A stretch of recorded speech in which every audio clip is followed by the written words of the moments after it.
right, man. You know what the deal is. Let's bring it in.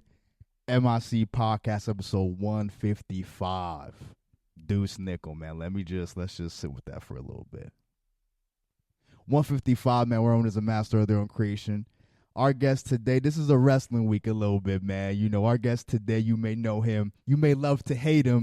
And under the umbrella of 880 Wrestling, we have Avalanche Adams, a double. In the building. Me. What's going on, man? It's good, man. How are you doing, brother? I'm chilling. I'm hanging out. Yeah, absolutely, man. No, it is a pleasure to sit down with you, man. Just even like you were saying on the walk up, this is my first interview with a wrestler, man. And anyone who knows me, bro, knows I'm a lifelong wrestling fan. And just even to give some insight on how I met you, bro. We were out at Ruggers. Shout out to Molly and the Ruggers fan, but.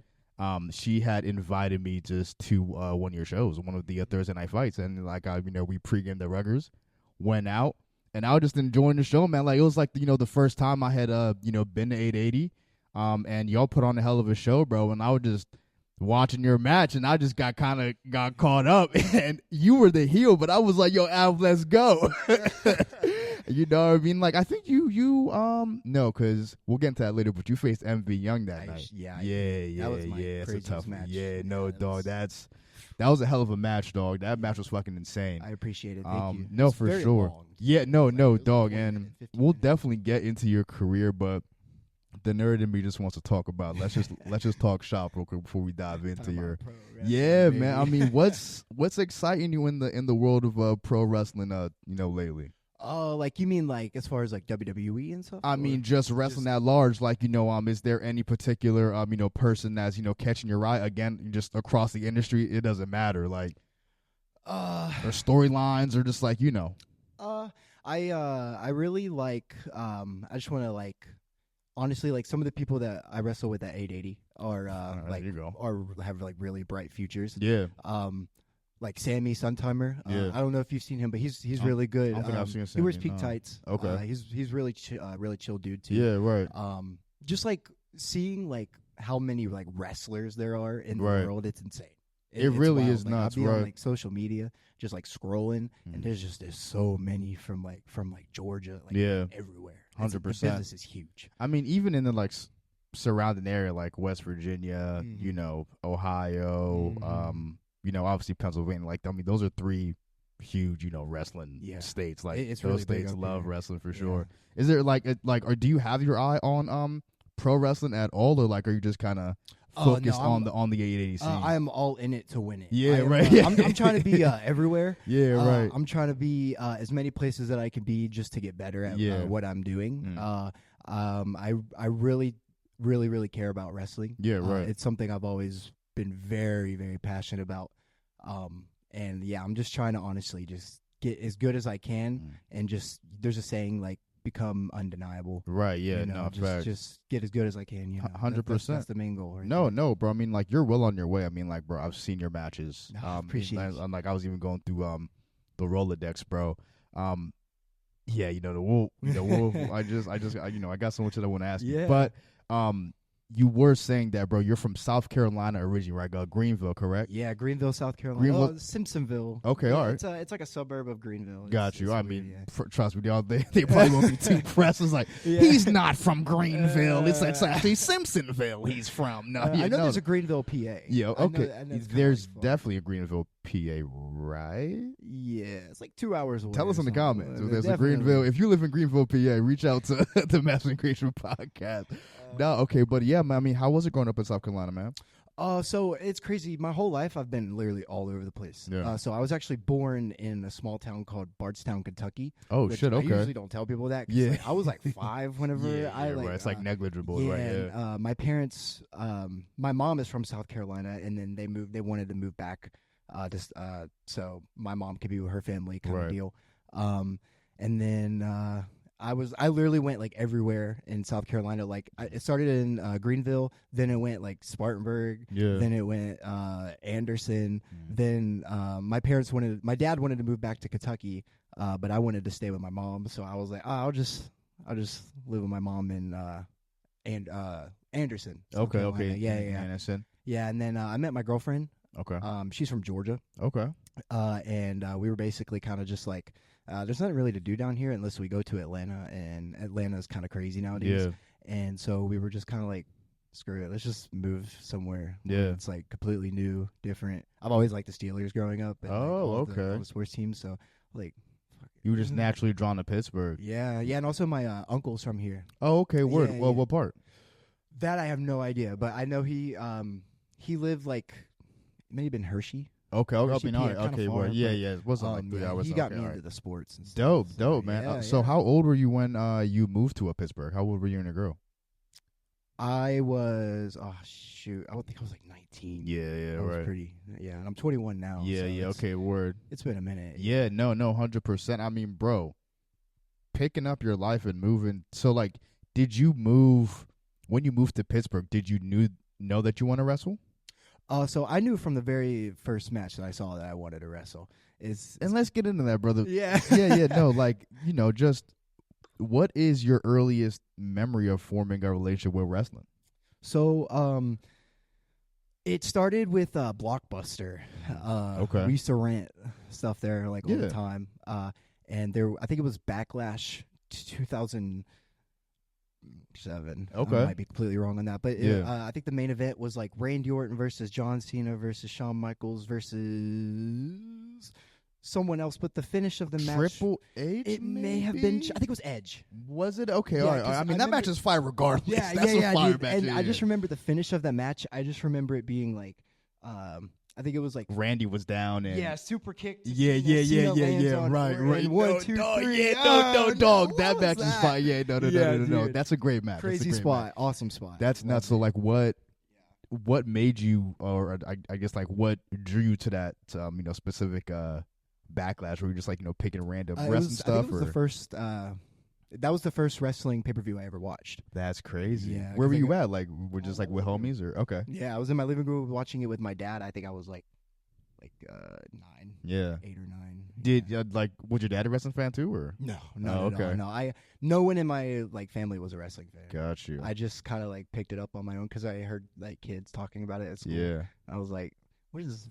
Wrestling, it's fake. Yeah, I watched it and I'm like, oh, this is actually the best thing ever. And it's crazy because all the people that got me into it are no longer really watching it. That's it, bro. Like, ain't that funny how it goes? Really is. Dog, that shit is so nuts. It's wild. I guess y'all when you really fans in the first place, because it's my fandom has ebbs and flows. You know what I mean? But I've always been a fan though. You know what I mean? Right, but it's just the lull for me, which was kind of the consensus was. I mean, it was pretty much after Punk's run, after bro, we were just talking about it. Maybe you can help us out even too. It was 2011 when he had the Money in the Bank match. Summer of Punk. Yeah, that was the Summer of Punk. Because that was the year when he had the Money in the Bank match, right? And he took the belt, or was that later? Yeah, he took the belt and he ran out the building. Yeah. Could kiss bro, no, dog. That's an all-time moment, son. Really That's an all-time moment, son. That shit, dude. dog, insane. It was, and bro, at the time, I didn't know what he was capable of. I really thought he was about to dip off with the belt, and they had to come up with a new belt. Breed. Different. He's a different breed. Yeah. He got everybody talking. 100%. That's how it should be. No, bro, 100%. So it was after that run, because he left 2014, right? Mm-hmm. Yeah, and then after that, bro, that's kind of that's where I fell off. Kind of it dipped off, bro, and really that was did. the whole when they were, at least at that point in his career, just kind of shoving Roman Reigns on people's throats, at least initially, and then definitely by 2018. There was a time where I stopped watching too. Yeah, right. It was whenever Baron Corbin and someone, I think it was Dolph Ziggler, they started pouring dog food on Roman Reigns. And I just remember watching that, and I literally unplugged my cable box, and I was like, I don't even need this. Yeah, bro, I'm crying. But that's a spot, that's a segment that's just yo, what are we doing? There were so many bad moments. What are we doing?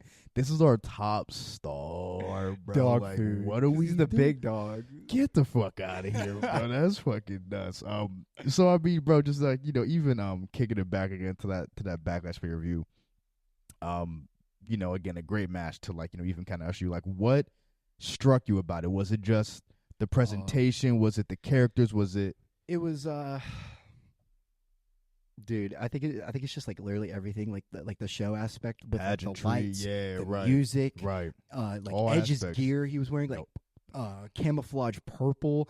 And I just remember being like, "Oh, this is sick!" And like, I think every kid has done this, but like, dude, I used to have like 5-star matches with like my stuffed animals. Bro, my pillows got beat the fuck up. For What real, are you talking man. about? What are you doing? Like low key, and like I refed the match. Like I go, I wasn't in it. I make a pin. Dog, right. But my cousins, though, like my family friends, so we were in their basement, bro. Oh, jeez. And they had like little step ladders, and and like they actually had like steel chairs and shit like that. But like it was for like when people came over.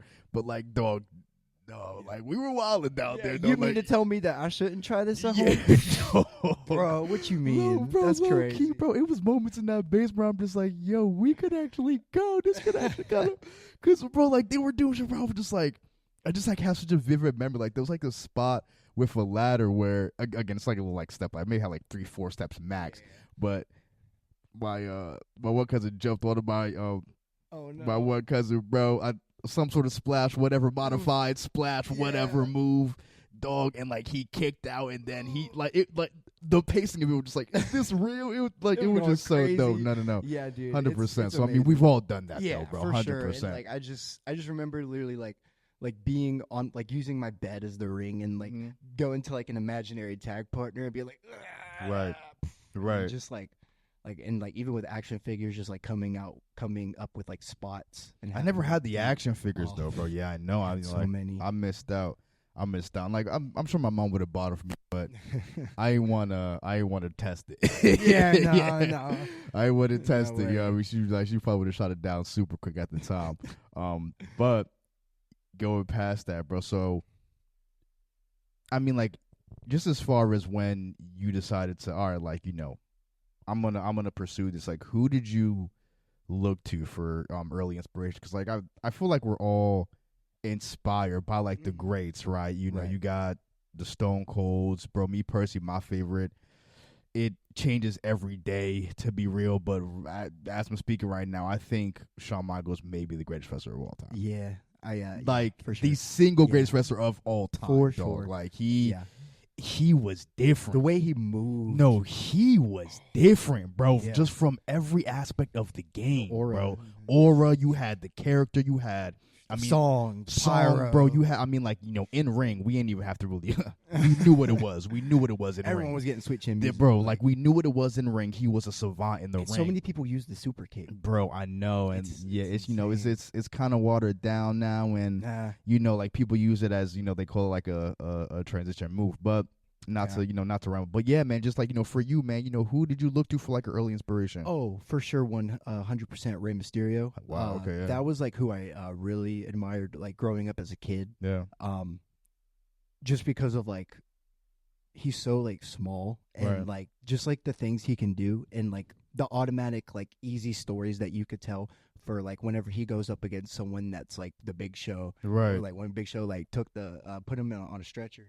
Oh, yo, yeah, bro. Yeah, no, that was wild, dog. I thought, bro, it's a couple moments, and like, even past Ray, where I thought some people that like truly like, yo, is he okay? Oh yeah, 1000%. And What that's the did we great thing just about want? it. It makes you question. Yeah, no, 100%. And also, for me currently, Seth Rollins. Oh, I mean, bro, come on, man. Seth Absolutely, man. Shout out to the architect, man. Seth freaking dude, Rollins, 100%. Yeah. Okay, all right. No, so I mean, because you said, bro, you moved here at 19. I mean, bro, so like you're 21 now. You moved here at 19, bro. Like, what was life looking for you when you decided to, you know, start wrestling, bro? Because like you would just move to a completely new city, and you're like, yo, fuck it, I'm gonna just start wrestling. That's but that's ill though. Like, I fuck with that. That's hard. Like, so since I grew up in like South Carolina, like I grew up and like I went to a bunch of places where there was like wrestling. Like I went to like a few indie shows and like talked to some people about training and stuff. And I kept getting hit with the, you're not 18 yet, you're not old enough. And like if I could have started wrestling at like 11, I would have. Right. Like they can't, I guess, do that. Sure, right. But whenever I like decided I was moving to Pittsburgh, I was like, oh, I'm sure the business is like popping up there. Yeah. And it is. Yeah. It is wild up No, here. bro, Pittsburgh is a wrestling city, bro. Shout out to Kurt Angle, Corey Graves, Bruno, man. Facts. everyone. Bruno, Yeah, bro. and- Bruno Sammartino's from fucking Pittsburgh. That's crazy. I know. That's insane. And, bro, I found it out recently, And I'm like, yo, what the fuck? Like, yeah, dude. dog, this city bleeds wrestling, son. It I does. fuck with it, bro. It's Pittsburgh's favorite pastime, bro. Yeah, like, bro. And like, there's so many like companies. Yeah. So many companies, and like, I'm not even hip because, like, bro, the only ones I really know are Enjoy. Shout out to Taco Mania. Shout out to Enjoy. We're very close to where Taco Mania was. Okay, word. And then y'all 880, bro. Like, yeah. Those are the only two, brands like in Pittsburgh I know. Yeah, dude. Yeah. There's all kinds of companies. That's fucking crazy. And, like, some of them are kind of far. Like, right. Uniontown, PA. Like, okay, all right. There's all kinds of stuff out there. Yeah. But, yeah. What was what was life looking for you like when you first got to Pittsburgh and like you just decided like, yo? When like my first like year or a year or two was like focused on just like living properly. Right. Like, fair, like learning how to like, handle like tasks like laundry. Yeah, rent. Literally growing up to be an adult. No. I mean, bro, again, bro, like you're super young though, bro. Like 19, you just packed up your life and decided to move to Pittsburgh. Like, not many people really have the balls to do that type of shit. And right? I just I knew that there was more outside of, because before we moved here, we were living where she was living in a small town called Rabun, Georgia, and it's very small. There's like a McDonald's and a Walmart, bro.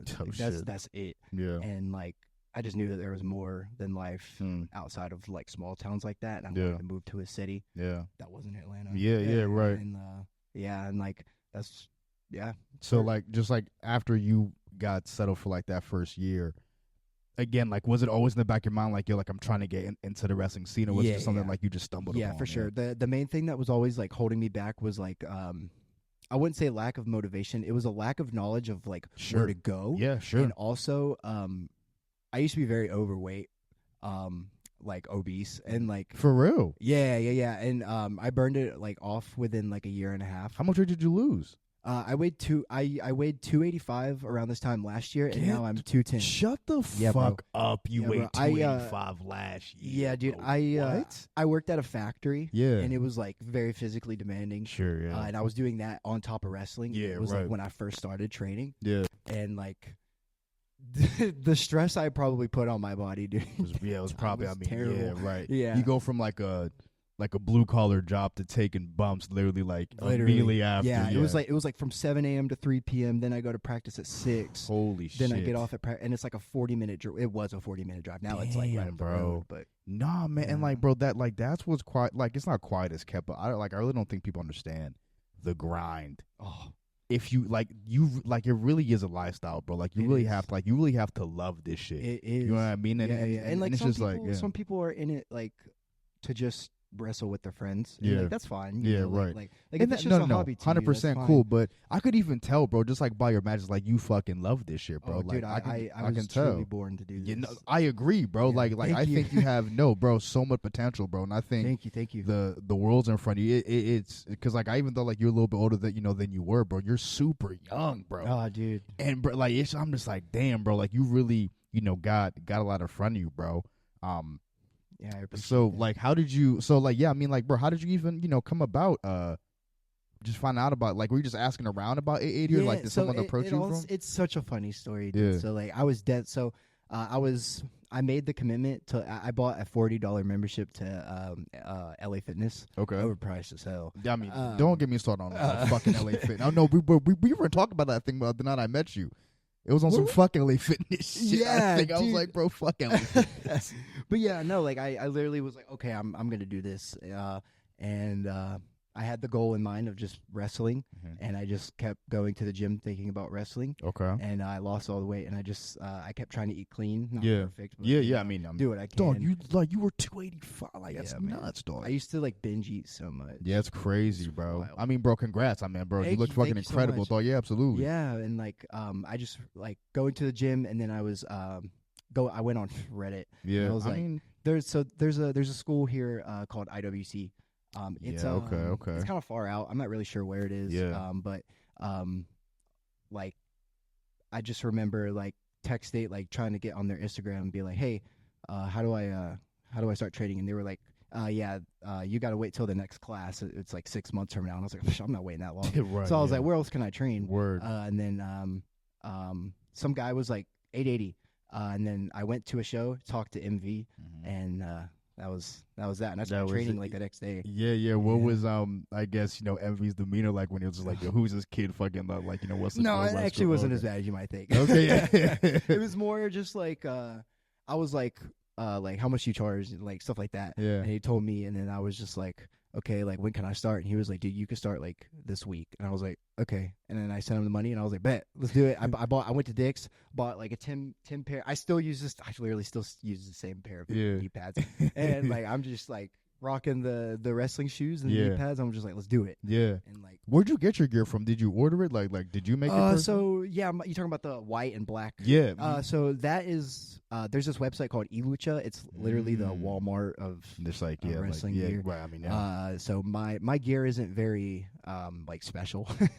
It's kind of just like what I just wanted to buy a pair. Yeah, right. Yeah. Something right now, facts. But right. I do have some in process. Right Yeah, now. yeah, Like no, for sure. So like lightning strike. Yeah. No, or just like A with like like the snow on the yeah. No. Facts. I see the vision, bro. Yes, sir. What were some of like your early days in the ring like for you, bro? Like, was it like kind of just like a fish in water, or like did you kind of have to get your yeah, it was a lot of it is just like getting down like the fundamentals of like rolling, and also just like running the ropes. I was gonna say, safely take a back bump. I was gonna say, yeah, because like we use that term, and just like for people who may not be fans of wrestling or who are watching this, just like kind of explain what a bump is. So a bump is whenever you get slammed, whenever you land, you're supposed to land flat on your back, and you're supposed to like slap your arms out, so that way all of the energy, I guess not energy but force, I guess the right word, would go to the center of your back and not like. So that way you don't like land on your hip or your leg tailbone or some shit. Yeah, and a lot of people like that happens a lot.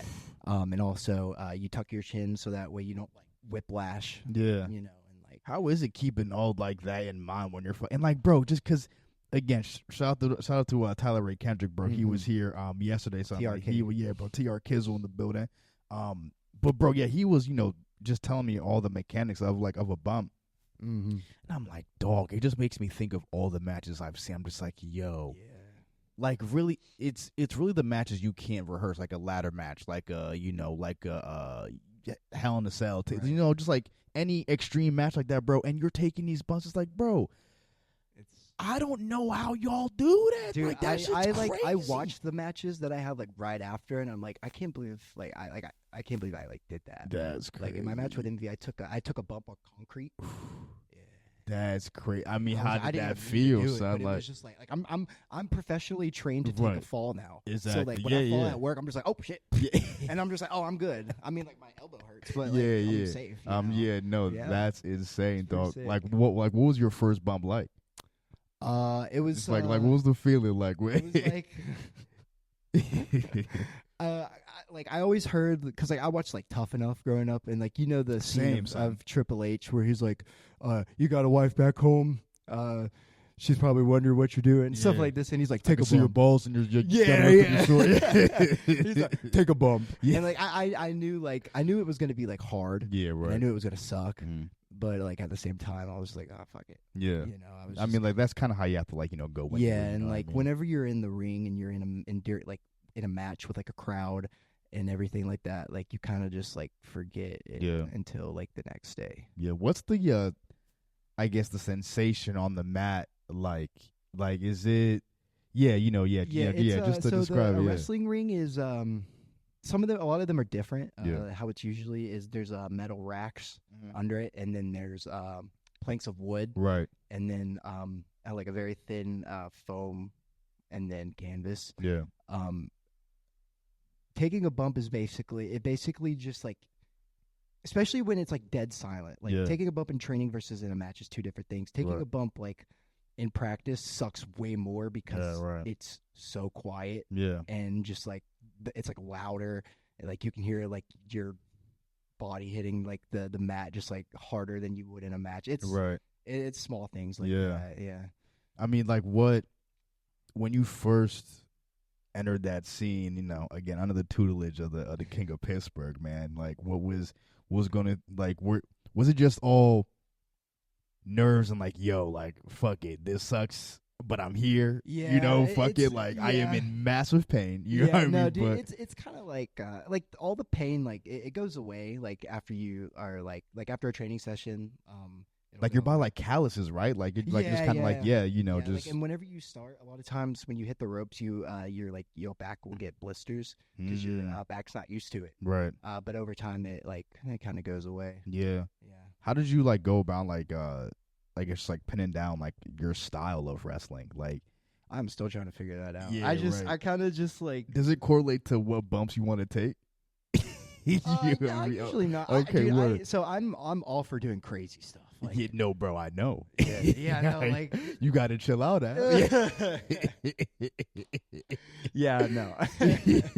You be in there getting off, bro. Fuck with it, bro. No, bro, because even like, bro, I was watching your match with Gannon Jones, bro. Oh, dude, that was like very early. That was early, but bro, it was a good match, dog. And it's like, this is even kind of one of my later questions, but like, just, you know, since we're on it, bro, there's aspects like of your like style, like just or what you're developing as your style, like you kind of like shock people with how athletic you can get. Like you'll just like turn up on some athletic shit real quick and just like do something like like, oh shit, like he could do that. Like, is that something that you kind of came in with, or was that like a learned aspect of your? Oh, that was definitely a learned aspect. I didn't have an athletic bone in my body until I started wrestling. Bro, I'll be right, bro. I couldn't tell, bro. Oh, really? No, bro, I could not tell, bro. Like, again, like at 21, again, like, bro, room for growth, absolutely. Oh, you know what I mean? Like, yeah, you know what I mean? There's like, you're always gonna be a student of the game, bro. But if we're just talking about like bro, that was like, that looked like you had been doing it. Like had been doing it, you know what I mean? Like that was a good match, and bro, shout out to Gannon Jones too, bro. Like, bro, love Gannon Jones Jr., one of the nicest people in the wrestling business, one of the incredible best match, like, you know, y'all two put on, man. That was a goodie, for sure, for sure. But just if you want to, you know, just kind of go into like how, like what is going into you developing your style in the ring? Honestly, it's taking all the wrestlers that I like and kind of trying to put it into one with like my personality. So one thing you probably notice is I talk a lot of shit while I'm in the ring. Yeah, nah. I be talking shit, yo. This is a nice gentleman, bro. Just don't put him in a wrestling ring if you know where to go on his bad side, you know. Yeah, no, bro. And like I feel like that's the only way to keep people talking. Yeah, man. You know, like I talk a lot. Like little stuff, like whenever I had a match a few days ago, and like one of the spots was like ramming his head into the concrete wall, and I was like, oh, I'm gonna give him a concussion, and like all this like just like silly stuff like that. And some wrestlers that current wrestlers I really like, Seth Rollins already. Yeah, right. And that's why I do the Falcon's Arrow. I started doing that move. You started doing the Falcon's Arrow. Yeah. I haven't seen that yet, but that's hard though. That's fire. That's fire. And there's a wrestler in AEW by the name of Andrade. Oh, I mean, he's back in the E now. Yeah. But no, But shout out to Andrade. Yeah, facts. Love the Royal Rumble return. That was good. I have always liked him ever since I was in high school. Okay. And the spinning back elbow that he does, I added that. That joint is crazy. Yeah. And that is my favorite move. That joint is nuts. And I want to do more frog splashes and stuff. Okay. The only thing is where we wrestle at 880 currently, the ceiling is not very high, and I'm a tall boy. So I think that's how TRKO like almost gave himself a concussion. He said like he tried to do a frog splash off the top rope, and he's like what 6'8" or some shit like that. Like he's mad tall. So he's pretty tall. Yeah, like so I'm like oh shit. Like, but just even you saying that, like if you're like 6'3", 6'4", getting up on the top rope already, and then you got to jump. Yeah, as like and there's like air vents up there. Yeah, right. Yeah, so I can kind of see how that happened, man. Yeah. Damn. Yo, shout out to TRK, man. Yeah, every day. Yeah, all day, word. 100%. I mean, so like you know, you got that. You got Andrade. Just like as far as your style, but is there any or like what's like I guess like your favorite move within your moveset to do? Because you tease the double A. Is that your finisher?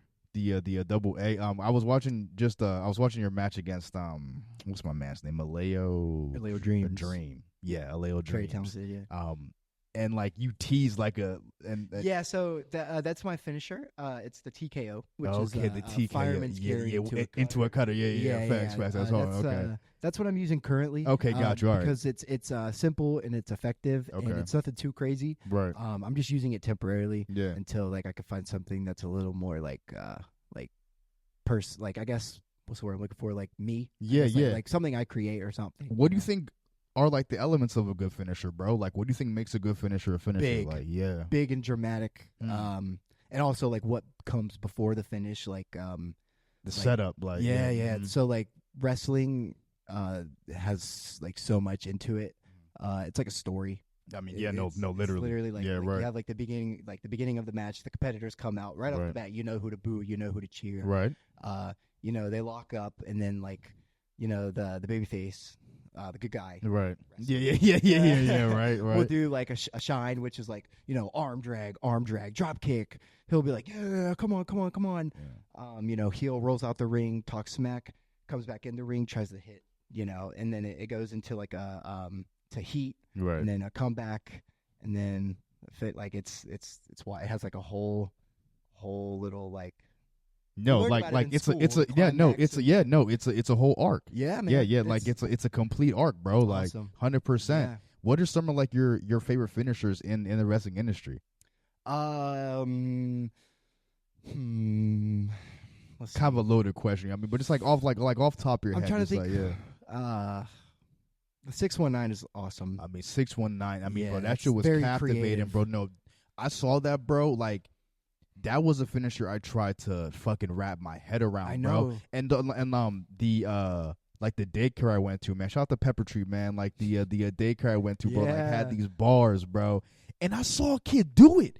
619 on what? That was my exact reaction, bro. What? I would know, bro. I was like, no. Bro. He's like, yo, I can do 619. I was like, nigga, you're bullshit, bro. Like, I was like, hell no. Like, I was 8. That's crazy. But I was like, nah, no way. So he's like, bro, like, and they let us out, and they had the bars. Like, he did that shit. I was like, yo, what the fuck? That's insane. I was like, dog, how did you do that? Don't try this at home or school. Yeah, no, or please don't. Like, yeah, but no, that was a captivating finisher, bro. Like his. Yeah. I always liked obviously the RKO was fire. Oh, I was about to say that. Yeah. And like as we're talking, I'm like trying to think of more, but I was and like I'll just even kind of rattle some off. Maybe I'll get the gears going. But this one is simple, but and shout out to Goldberg, bro. I think his spear was crazy. Mm-hmm. Edge's spear, bro. It's like it doesn't look the most devastating, but it's the character he puts into the move. And I really think.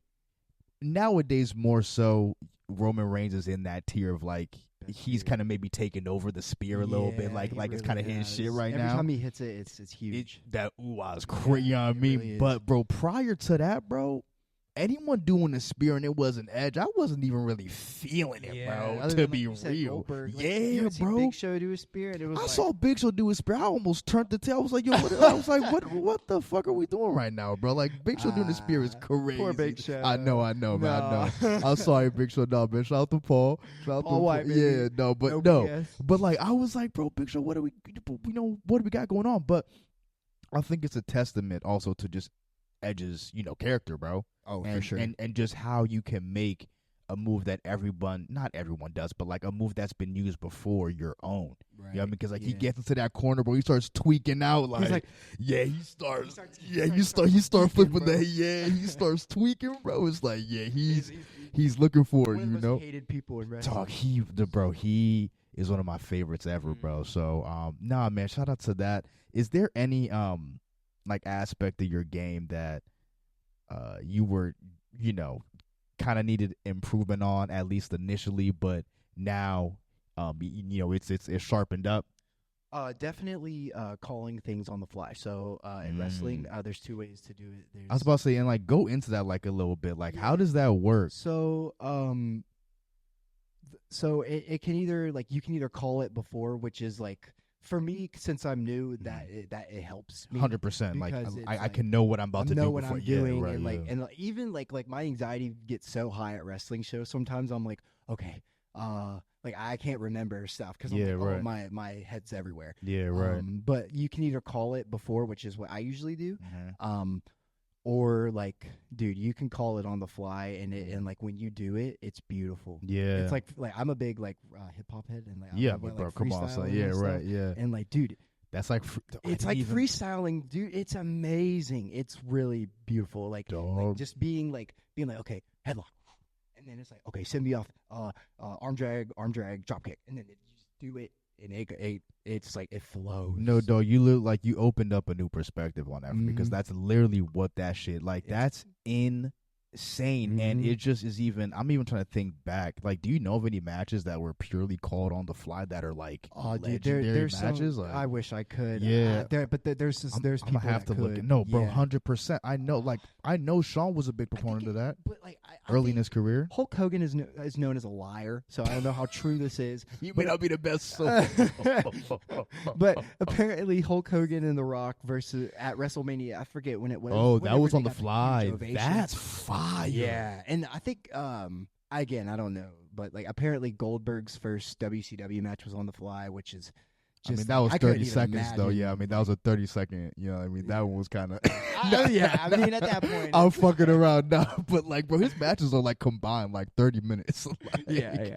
And like in his career, like he didn't really have like those long ass matches. And like, it's cool. It's also cool. Another thing is whenever two wrestlers have really good chemistry. Yeah. Like at 880, like whenever you train with the same people right. for so long, like me and Aleo Dreams the other day, yeah. we were just like he was like dream cutter, and we just did it, and we ended like a little match that we were doing. And it was sick. Yeah, it's crazy. Awesome. So I mean, like, how do you feel now about performing on the fly like that?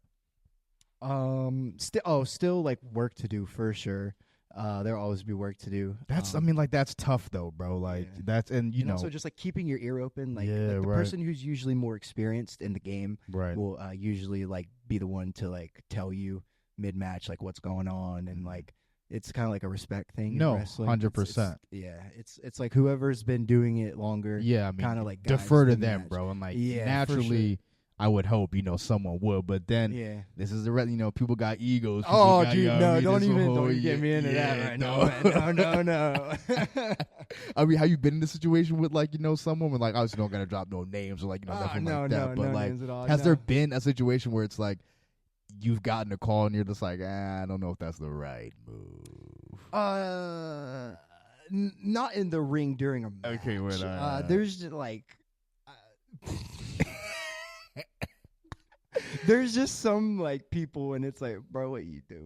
Yeah, right. Like it'll just be like the wrong call, or just like what call was that? Just the person and what they're trying to say and crying, and it's crying. like I don't really agree with that. Yeah, but like I respect you for, I guess. Dog, man. No, like in the wrestling business, like there's so much ego going around. Dog, that's what the business is built on. It's literally just, yeah. bro. I mean, and I think Triple H is one of the greatest wrestlers. Like, it's not even like what I think. It's he just knew like, what he was doing. But bro, if you watch just some interviews talking about, man, where he was leading DX. This was after Shawn either retired or like it was during like his back injury. I mean, it's like he was out. Triple H is leading DX. And he was just like in the back, most likely talking to Vince about like what are they gonna do with your character, like you can't be in DX forever kind of thing. And like Triple H was like, yo, like I'll leave the group, like, and do my own shit. Of course, he's not saying that to slight Billy Gunn or Road Dogg, and like these are his friends. I mean, but at the same time, he's like, yo, I mean, you gotta do what you gotta do. He's like, I mean, bro, he even told Batista. When Batista and Randy, when they were gearing up to go with Evolution, bro, he was like, do you want to make friends or do you want to make money? Right. And I mean, like, clearly at the end of the day, yeah, like, in the wrestling business, you got to do what's best for you. 100%. If you gotta like take a mental break, go away for like a month or two, right? Do it, right? Because it takes a toll on you physically, mentally. Just you think there is a way in the industry to be able to get to the heights you want to go while what's the word I'm looking for? Like, while navigating, shit like that. Like if you were in an Evolution or like if you were in a DX and like you wanted to elevate your career, like is there a way to kind of do that correctly, wrongly? Like what's your opinion? It's tough. Yeah, it's tough. Yeah, it's tough. man, it like at the end of the day, like I mean, I've only been I haven't even doing matches for a year. That's great. Okay. Yeah, and but I know that at the end of the day, the point of the business is to make money. You know, right? And I just feel like as long as tickets are being sold, and stuff like that, I feel like that's all that really matters. And I guess having fun and but yeah, 100%. How'd you go about creating the Avalanche Adams persona? Like how did that come about? Yeah, it's actually not as crazy of a story as you may think. I mean, don't got crazy. Yeah. It's true. Yeah. So me and my friend used to play the WWE games. And, SmackDown vs. Raw vibes. More of WWE 13. Okay. Right Yeah. Oh shit. Yeah. 2K, No. Yeah. They're I'm heavy on universe mode. That's my shit. Yeah. And no, that's my whole GM bag. mode. And Yeah. Facts. Right. Yeah. We would make characters and have our own universe. Mode Right. Deal. And I made a character, and it was literally Avalanche Adams. And I was scrolling through and I knew I wanted a name that was had the same letter. Okay. Yeah. Alliteration vibes. Yeah. Okay. Word. And I saw Avalanche, and I was like, oh, that's actually sick. That's hard. Using that as a first name. Yeah. And then Adams, and right now I'm trying to switch up my moniker. So. Right now, I'm trying to go by Supreme Supervillain. Okay. I feel like that's kind of sick, and it rolls off the tongue kind of nice. Supreme Supervillain. Yes, all right. Shout out to the Supreme Supervillain. Yes, sir. I didn't know I was talking to the Supreme Supervillain. Supervillain vibes. Okay, word man. up. All right, I feel it. Yeah, man. I'm just trying to be like a literal DC Marvel character. Yeah, right. Yeah. What do you think? So, what goes into the Avalanche Adams persona? Is it really any great character? It's just that person turned up to 20. Yeah, people 25. say that all the time in wrestling. Right. It's your wrestling character should be you turned up to 1,000%. Yeah. Which I guess in that case it's true. But the Avalanche character is kind of up in the air right now. Because right now I'm in a faction. The DOJ, yeah, Department of Jobs. Yeah. Shout out to the DOJ. Yeah, but I'm kind of looking to kind of go I love my boys. Of course, love Deb Swayze, big motherfucker. 6'6". Shout out to the Fridge too. Yes, sir. Yeah. But I'm really looking to just just go forward. Yeah, just man. Always keep going forward. Yeah. I don't ever want there to be a time where I'm stuck in the same place and just doing the same thing. I always want to be evolving, and I feel like that's the best way to get where you want to be. Absolutely. I mean, where do you see do you see yourself maybe venturing into the WWE or just any major promotion at some point? Any way that I can do this full time for a living, right? To be able to support my family and my girl by doing wrestling, that would just be amazing. And whether it's AEW, WWE, TNA, MLW. Do you have a preference? Not really. No. I mean, with WWE, there's the dream aspect. Yeah. So I'm saying I liken it to the league, or it's the NFL or the NBA. Right. And with wrestling. WWE, there's a long training process, and when you're with WWE, you are a WWE guy. You are 100% in, and I fuck with that. Right. Because I love the motto I'm in it to win it. Yeah. But at the same time, AEW, if you make your name off of indie, independent pro wrestling, right? AEW is kind of more into that, while WWE's into X making stars or XW or X NFL guys and stuff like that. Creating their own stars. Yeah, but AEW wants pro wrestlers. And, right. When you work for AEW, I'm pretty sure you can still do indie shows and. I mean that makes sense. And stuff like that. Yeah, which I really have no preference. I just want to. You just want to wrestle. Yeah, man. I just want to wrestle and tell stories and talk my shit. Yeah. What are some of your or actually, what was the decision to be a heel? Was that just something natural for you? Did you was it kind of assigned? Okay, got you. Wrestling. Yeah, okay. It's not really interesting. Yeah, you kind of have to learn to play both. Both, yeah, right. I mean, makes sense. I have never really played babyface. Okay. But I feel like I would do really good at it just because. Right here with the mic? Say again? Right here with the mic? Oh, like this? Yeah, there you go. Yeah. No, you're good, bro. I'm sorry, what were we talking about? Just like how you got into being a heel rather than like a babyface. Oh yeah. It's a sign to you. Yeah. Like with the DOJ, like we were coming in. They wanted us to be like arrogant high school, peaked in high school, Yeah, kind of right. like frat, I guess. But like that was like I was never a frat guy. I was super quiet in school and stuff. So like I don't know, it wasn't really like me. Yeah. And but like I kind of was just like rocking with it. Was doing my own thing. Like, Yeah, just trying to be as entertaining as possible. Right. Just do the thing. But yeah. No, bro, I think you took the assignment well, just because like even like amongst the DOJ, bro, like you jump off the page, bro, just even like entrance wise when like you're fucking flipping your hair and like it's just like who is this dude, you know what I mean? Trying it's to just, give it my all. No 100%. And like how do you like working being a heel? Like, do you find it more fun? And, like, dude, I love definitely talking shit. I love it. Because like I feel like whenever you're in the ring, it's kind of just like anything goes. Like I mean, at that point, whenever it's in the moment in the ring, like it's you can just like honestly like say and do whatever just to get a reaction from the crowd. Yeah, it's awesome. How was like your first promos? Like just learning how to cut a promo. That's like hard as fuck, the promo bro. Thing is something that I'm still trying to get used to. It's hard, bro. It's difficult. Hard. It's difficult, man. Yeah. So I actually, the first promo I ever did was a live promo.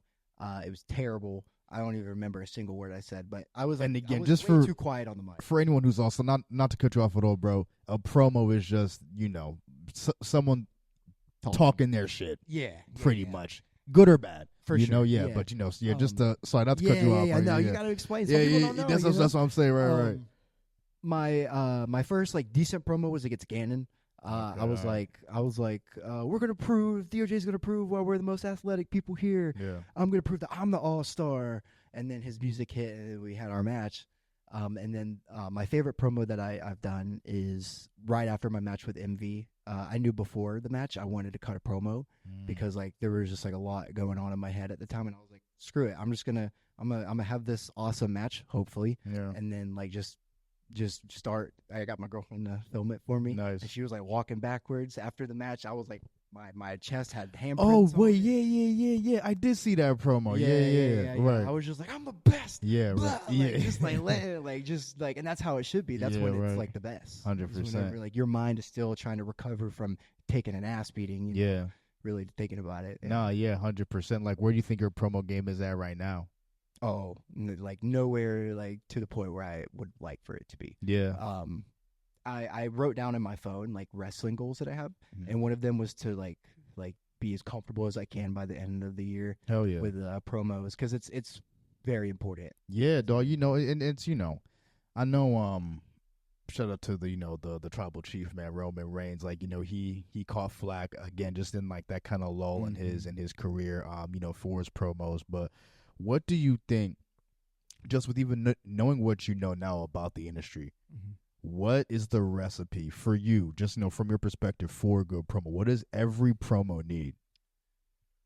I feel like cutting a promo as a heel is so much easier. 100%, because you can just be like, fly off the handle. Oh, this city sucks. Yeah, right.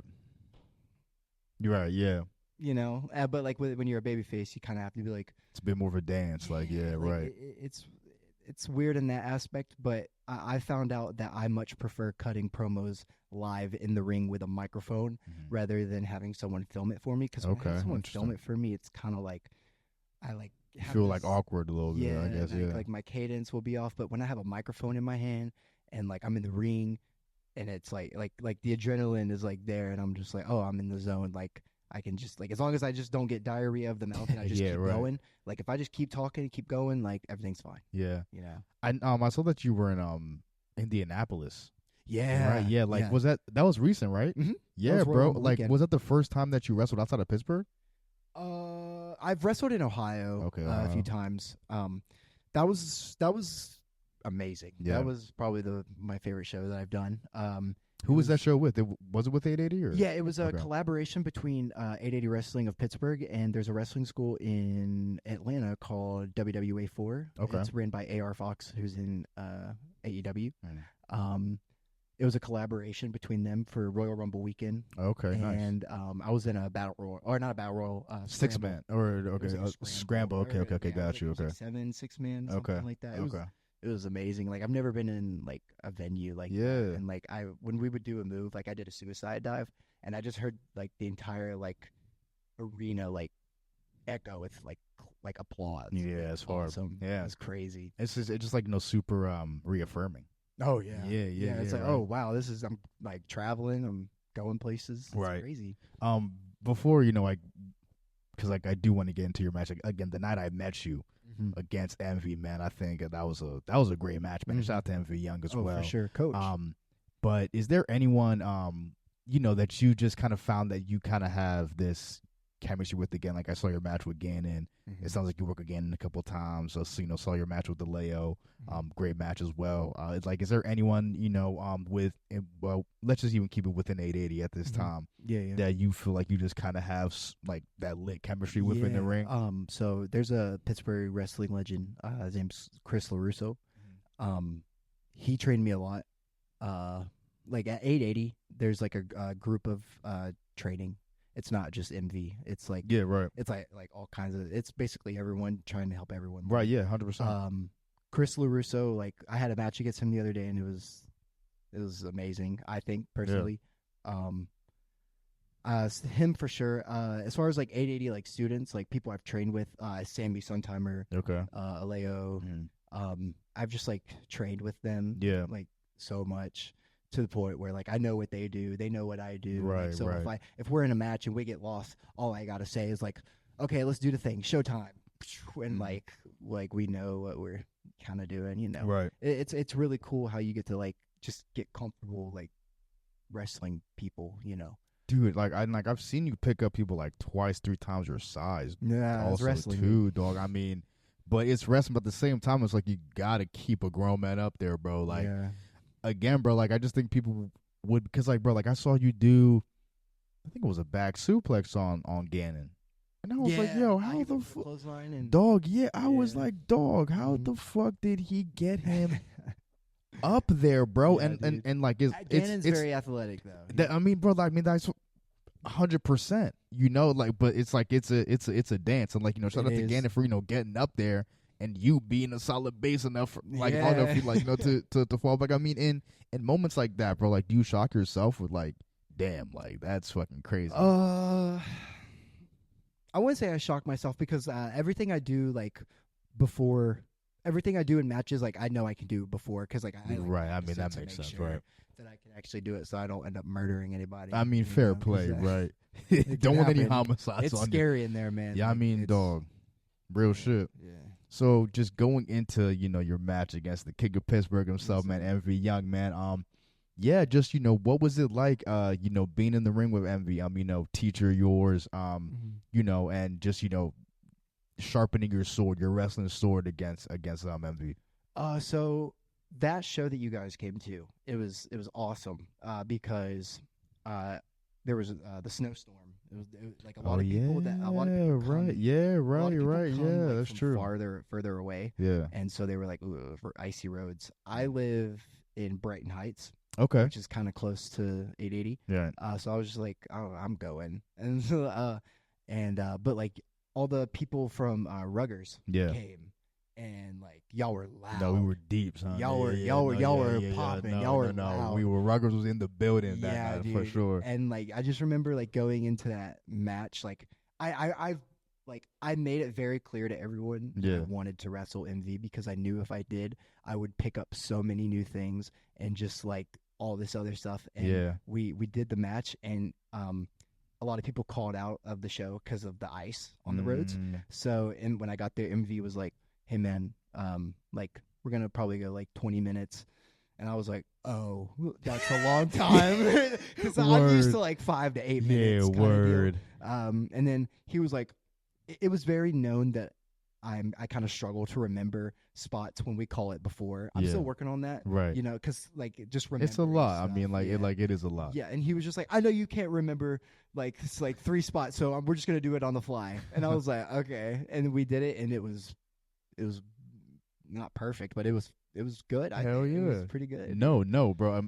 Again, any perceived missteps. I mean, bro, we ain't fucking noticed, bro. Yeah, People only do that on dog. the internet. Fucking on a second, third, fourth. Yeah, that's what I'm saying. Like, if you're watching this shit, not changing your underwear, it's like, well, he actually misstepped in that one. boo-hoo. Yeah, it's like, all right, bro. Like, what the fuck ever. What would you say? Like, you picked up being in the ring with Envy? Say it one more time. What would you say? Like, you picked up being in the ring with Envy? Calling on the fly. Calling on the fly. That and also, whenever, like in wrestling, there's a thing called like heat. Like whenever the heel is in control of the match, like that's called heat. And then whenever you're in the heat, I've learned in my match with Envy, you're supposed to fight back. You're not supposed to just like kind of like take it.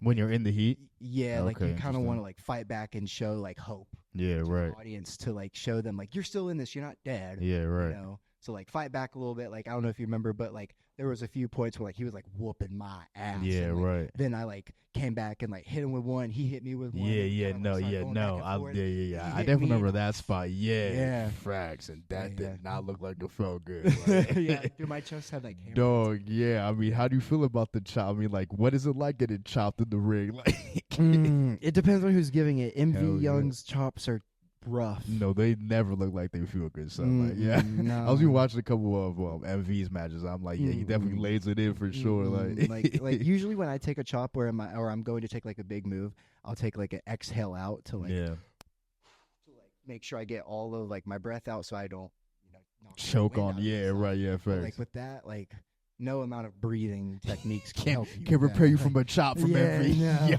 No. No way, dude. Right. Like.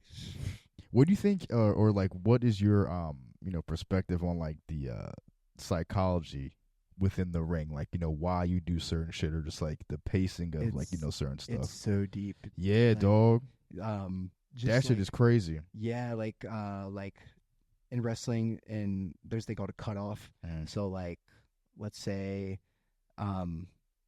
like you were like the baby face and like you're like beating me up and you're like showing me like showing everyone all the cool moves you can do. You got to pick me up over your shoulders. I rake your eye. Yeah. Now everyone in the crowd knows that I'm a piece of shit and I'm cheating. Right. And now I'm beating your ass because I'm the heel and I'm better than everyone. Yeah. What are you gonna do about it? And then you start showing hope. Oh, but then I grab you by the hair, slam you down, eat you up a little bit more. Get you up. Get up. I go to hit a move on you. Yeah. Reverse it. Hit your move. Now you're in the comeback. You do some stuff. Right. And then you hit your finish. Right. 1, 2, 3. Was lit. Yeah. Yeah. It's crazy how it goes, dude. Like it's a whole structure. Yeah. No. That like I was gonna say, like, bro, because it's deeper than people think. Because there's just so many aspects. And again, because we didn't talk about it too much. It was like more towards the tail end of the interview, but. TRK, man, we're just going into when you see, wrestlers in the middle of the ring doing like a headlock, they're catching their breath, or like if they roll out the ring, like, okay, this is what we're gonna do next. Right. We're gonna work up. You're gonna shoot me off the rope. You're gonna hit me with a shoulder tackle. I'm gonna drop down, leapfrog, arm drag, bro. And they're all saying this within seconds. Mm-hmm. I'm just like, dog, I don't even know how you. And that's why a lot of wrestlers have long hair. Like, if they want to hide that they're talking to their opponent. Is that really like a reason why they like that? And also just hair and wrestling go 2 and 2. Like, why is that? It's because whenever so if you were to hit me right now with a strike, all I would have to do is sling my head back and my hair. And it looks crazy though. No, yeah. Because bro, even in your entrance, so like. Again, like when you're like whipping hair, like it just visually just like looks like or like even just going back like Jeff Hardy when he's like shaking and like Edge again, bro, and Edge is a great example. When Triple H is a great example. The pedigree and his hair's flowing, oh, it's beautiful. Yeah, it's awesome. A very visual thing, man, for sure. Mm-hmm. I mean, bro, what are some of your favorite matches like in wrestling, bro? Yeah, my favorite match of all time is. Andrade versus Johnny Gargano in NXT. Okay. It was in 2000 and... What's that? It's probably 17 or 18? 18. Yeah. That was peak NXT. Oh, in my opinion, but yeah. Oh my gosh, dude. That match was amazing, and like that along with like obviously like the greats with like Shawn Michaels versus Undertaker, both of them. That's a great one. I mean, What do you think of Shawn Michaels versus Ric Flair? Is that the one where he was like I Love You. Yeah, dog. That was awesome. I think that may arguably be the single greatest wrestling match ever. Yeah. And that was because I mean, obviously Ric Flair was, however old he was, still wrestling. You know what I mean? So like, it wasn't a thing. That's what I'm saying. He's hanging on, man. You know what I mean? And shout out to Ric Flair, but it wasn't anything of like the physicality, but it was just a story that was told within the storytelling, bro. Let me say that. I think that's probably like the best storytelling match.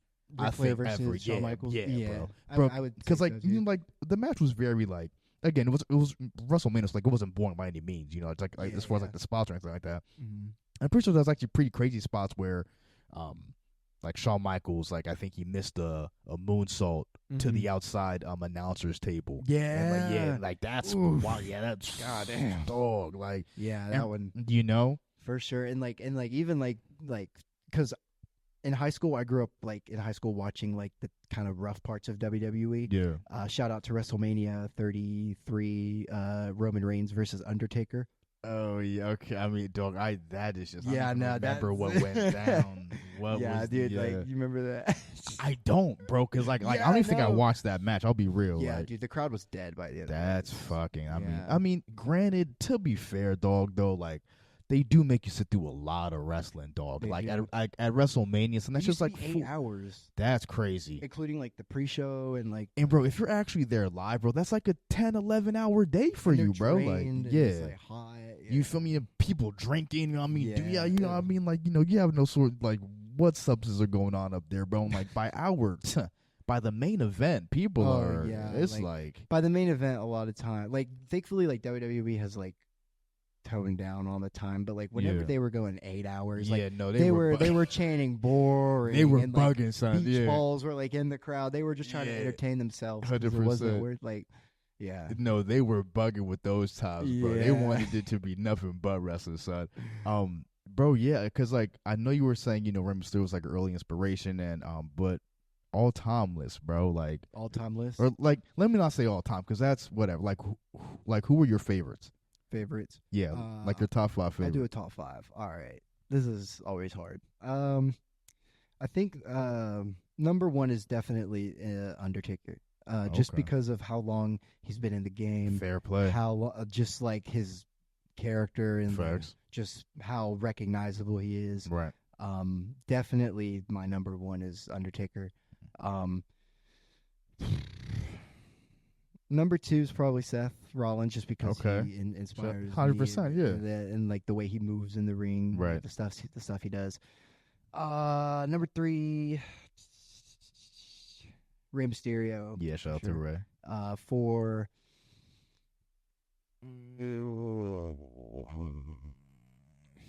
CM Punk. That might be kind of controversial. It's valid. It's valid though. I mean, bro, again, like love him or hate him, bro. When it comes to wrestling, dude, saying, bro, and it just is what it is. Like it just is what it is, bro. He just has that around. Is brought up, people talk. Bro, and now it's almost built in where it's like when you see him, you know to start the chants. Exactly. And bro, that's even kind of crazy that for some time, dog, when he wasn't even really fucking with the WWE, bro, it was crazy. They were still chanting his name. Yeah, that's nuts. Mm-hmm. I think that's when it's just like, all right, bro. It just kind of is almost bigger than himself in a sense. We're just like, not to cut you off, but I mean, no, that's a valid list. Number 5 would probably be like Jeff Hardy, no particular order, you know, like every time I'm asked that question, I'm just kind of like, I don't know who I'm gonna pick now. Top vibes. Yeah. I think, I mean, like, bro, again, my 5 has always changed. Like, it's not always changed, but it's the order. Yeah. It's just like this is no particular order. I got Shawn. Yeah. I got The Rock. Mm-hmm. Orton, Edge, and Eddie. Oh, yeah, bro. And then honorable mention. I'm gonna say honorable mention, Jeff Hardy. Honorable mention. Love Jeff Hardy. I mean, bro, who didn't love Jeff Hardy? Carolina boy. Bro, you're like, bro. I was about to say, the Carolina boys, man. But yo, double, bro. It's been such a pleasure, bro. Chopping it up, man. I love to be able to talk wrestling, bro. Is just it's a gift, man. And you know, with a wrestler, you know, no less, man. I just want to say again, bro. I think the sky's the limit for you, man. I think, dude, thank you bro, so much. You have a lot of talent in the ring, bro. and it's gonna be super super dope to see you grow. I'm gonna be definitely watching 880 and watching your career, watching you grow. And shout out to the cast of 880, man. Y'all are doing your thing in Pittsburgh, man. Building the wrestling community within Pittsburgh, bro. Again, this is like a wrestling city, so shout out to everything 880 and Evan Young is doing, man. Shout out to his whole team. For sure. It's beautiful, man. But this is the part in the pod where the floor is yours. If you want to plug any shows coming up, today's Tuesday. I know Thursday Night Fights is probably going to be underway this Thursday. Just where people can find you on IG. My Instagram is Avalanche AAA. It's just I'm not really on Twitter. I really go on there. Yeah, I mean, I use TikTok, just Avalanche Adams. And as far as shows, I have a show in Bridgeport, Ohio on March 15th. I'm gonna be in a tag team match. Dope. And so far that's it. Other than any Thursday night fights, right? That I'm on, or any other 880 shows that I'm on. Where's the Thursday night fights at? Thursday night fights. Yeah. We do it every Thursday at the skate shop. Got you. Okay. Where we met. Okay, dope. Every Thursday at 8 p.m. 8 p.m. There you go. All right, man. Well, listen, man. Avalanche Adams in the building, man. MIC Podcast, episode 155, where one is a master of their own creation. Shout out to Av and shout out to 880 Wrestling, man. We out, bro. Peace.